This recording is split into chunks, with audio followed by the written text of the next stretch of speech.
Assalamualaikum warahmatullahi taala wabarakatuh. Alhamdulillahirabbil alamin wassalatu wassalamu ala asrofil anbiya wal mursalin wa ala alihi wa sahbihi ajmain. Amma ba'du. Halo semuanya, perkenalkan nama saya Dede Abdullah. Saya adalah mahasiswa dari STI Bakti Persada Majalaya Bandung dari semester 4 Prodi Hukum Ekonomi Syariah. Pada kesempatan kali ini, saya akan mempresentasikan materi tentang penyebab perubahan keputusan dan kesalahan-kesalahan yang muncul dalam mengambil keputusan. Yang selanjutnya di sini ada tujuan presentasi. Tujuan saya mempresentasikan dan memaparkan tentang materi ini yaitu pertama, untuk memahami faktor-faktor yang menyebabkan perubahan dalam proses pengambilan keputusan. Bagaimana bisa begitu kan? Karena mengambil keputusan itu adalah proses yang dinamis. Maka penting bagi kita untuk memahami faktor-faktor yang menyebabkan perubahan dalam proses pengambilan keputusan tersebut. Yang selanjutnya di sini ada agar kita mengetahui jenis-jenis kesalahan dalam mengambil keputusan. Dengan kita mengetahui apa saja jenis-jenis kesalahannya, kita dapat membuat strategi dan mengembangkannya agar kita tidak membuat keputusan yang salah. Yang ketiga di sini agar kita menyadari pentingnya evaluasi dalam proses pengambilan keputusan. Yang namanya evaluasi itu adalah kita meninjau ulang keputusan yang sudah kita buat, apakah masih relevan dengan tujuan awal atau malah sebaliknya. Mungkin ini adalah 3 tujuan saya membuat presentasi ini. Yang selanjutnya di sini ada pengertian keputusan. Keputusan adalah pilihan yang diambil dari beberapa alternatif untuk mencapai tujuan tertentu. Proses ini melibatkan yang pertama ada penilaian, pertimbangan, dan tanggung jawab. Di sini ada penilaian. Jadi kita sebelum membuat keputusan, kita juga harus menilai beberapa alternatif yang ada dan melihat proyeksi ke depannya bakal bagaimana. Setelah itu kita juga harus mempertimbangkan nilai etika, nilai adat, nilai budaya, dan yang lainnya. Yang ketiga di sini juga kita ada tanggung jawab. Dengan kita membuat sebuah keputusan, pasti di situ juga ada tanggung jawabnya. Apakah itu berdampak positif ataupun negatif. Itu mungkin adalah 3 proses dalam membuat sebuah keputusan. Yang selanjutnya di sini ada penyebab perubahan keputusan. Yang pertama ada perubahan informasi. Jadi dengan datangnya informasi-informasi yang baru, yang lebih relevan, yang lebih akurat itu dapat menyebabkan perubahannya keputusan. Yang selanjutnya di sini ada tekanan eksternal. Apakah tekanannya dari atasan, masyarakat, atau dari pihak luar lainnya seperti opini publik, atau masih banyak lainnya, itu dapat menyebabkan terjadinya perubahan keputusan. Yang selanjutnya di poin ketiga ini ada perubahan lingkungan, apakah itu faktor sosial, faktor ekonomi, faktor teknologi, dan politik juga dapat mempengaruhi penyebab perubahan keputusan. Yang selanjutnya, yang keempat, adanya ketidakpastian dan resiko. Misal perubahannya persepsi terhadap resiko keputusan bisa terjadi dengan adanya pandemi atau bencana alam dapat juga menjadi penyebab perubahan keputusan. Yang kelima ada evaluasi ulang tujuan. Dengan ketika kita sudah membuat keputusan dan keputusan itu sudah berjalan, lalu tidak sesuai dengan tujuan awal, itu juga dapat menjadi penyebab perubahan keputusan. Yang keenam ada feedback atau masukan baru. Ketika ada kritik atau saran, atau juga pengalaman yang sudah kita alami sebelum-sebelumnya, itu juga bisa jadi bahan pertimbangan yang akan menjadi penyebab perubahan keputusan. Mungkin itu adalah keenam penyebab perubahan keputusan yang biasanya terjadi. Kita lanjut.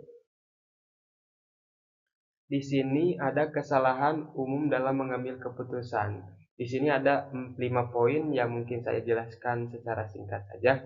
Yang pertama di sini ada overconfident bias, yaitu kita terlalu yakin pada penilaian diri kita sendiri tanpa data yang cukup atau analisa yang cukup, dan tanpa juga kita menganalisis apa yang sudah terjadi. Itu biasanya kesalahan yang biasanya umum terjadi. Yang kedua ada confirmation bias, yaitu kita hanya mencari data yang mendukung opini kita sendiri tanpa melihat pendapat orang lain atau melihat dari sudut pandang yang lain. Itu juga adalah kesalahan umum yang biasanya terjadi. Yang ketiga ada anchoring bias, yaitu kita terlalu terpaku pada informasi awal yang kita menjadi pedoman awal keputusan kita pada informasi awal tersebut.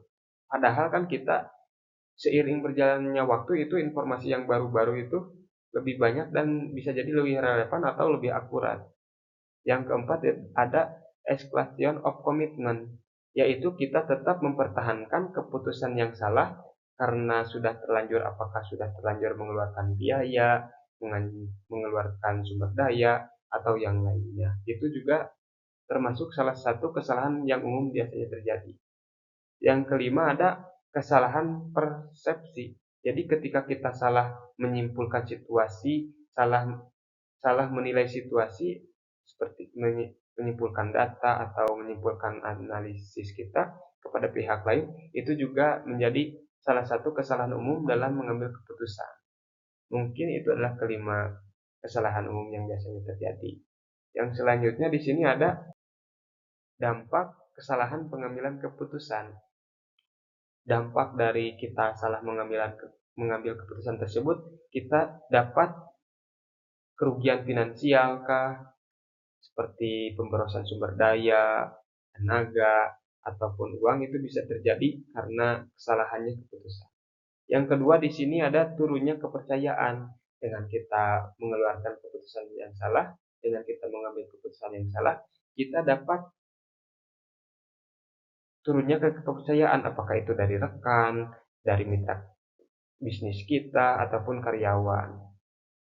Yang ketiga ada konflik. Dengan kita salah mengambil keputusan juga dapat memicu perselisihan. Yang keempat ada terhambatnya tujuan. Dengan kita mengambil keputusan yang salah, akan menghambat kita kepada tujuan yang aslinya. Yang selanjutnya di sini ada teknik agar kita dapat mengurangi kesalahan. Di sini ada 4 poin ya. Yang pertama ada analisis data dan informasi yang valid. Jadi sebelum kita mengeluarkan keputusan, kita dapat mengambil keputusan berdasarkan keputusan data, analisis yang akurat dan relevan. Lalu kita bisa mengeluarkan keputusan. Yang kedua, kita dapat konsultasi kepada ahli. Apakah kita mendengarkan mentor kita dan konsultasi kepada orang yang berpengalaman di bidangnya agar kita punya tumpuan dan kita dapat mengurangi kesalahan kita dalam mengambil keputusan. Yang ketiga di sini kita dapat melakukan evaluasi secara berkala. Dengan kita melakukan evaluasi, maka kita juga dapat mendeteksi kesalahan sejak dini. Yang keempat di sini ada tingkatkan kesadaran. Maksudnya dengan kita meningkatkan kesadaran kita bisa bersikap lebih objektif dan kita akan dapat mengambil keputusan yang lebih bijak dengan kita meningkatkan kesadaran kita. Mungkin ini adalah 4 teknik agar kita dapat mengurangi kesalahan dalam mengambil keputusan. Yang selanjutnya di sini ada kesimpulan. Yang pertama, perubahan keputusan adalah hal yang wajar dan bisa terjadi karena faktor internal maupun eksternal. Jadi, keputusan yang sudah kita buat itu belum tentu jadi final dan belum tentu tidak bisa diubah. Karena sebuah keputusan bisa berubah karena adanya faktor internal maupun eksternal. Yang kedua, kesalahan dalam pengambilan keputusan seringkali dipengaruhi oleh kurangnya informasi. Jadi, kesalahan pengambilan keputusan biasanya adanya kurang informasi atau bisa jadi karena kita terlalu terpaku kepada informasi yang dulu tanpa melihat informasi-informasi yang baru yang lebih akurat. Yang ketiga, proses pengambilan keputusan harus melibatkan refleksi, evaluasi, dan keterbukaan terhadap masukan baru.